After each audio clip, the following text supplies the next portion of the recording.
شروع اللہ کے نام سے جو سب پر مہربان ہے۔ حضرت ابن مسعود رضی اللہ عنہ بیان کرتے ہیں، رسول اللہ صلی اللہ علیہ وآلہ وسلم نے فرمایا، دو قسم کے لوگوں پر رشک کرنا جائز ہے۔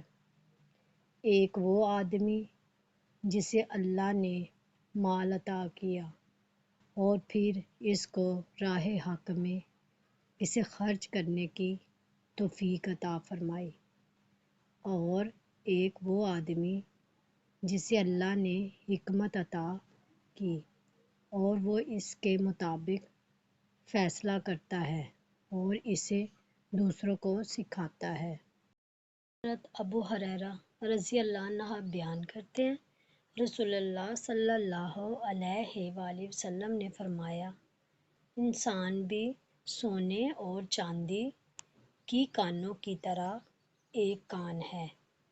ان میں سے جو دور جہالت میں اچھے تھے وہ اسلام میں بھی اچھے ہیں، بشرط یہ کہ وہ دین میں سمجھ بوجھ پیدا کریں۔ اللہ تعالی ہمیں حدیث مبارکہ پر عمل کرنے اور اپنی زندگیوں کو سنوارنے کی توفیق عطا فرمائے، آمین۔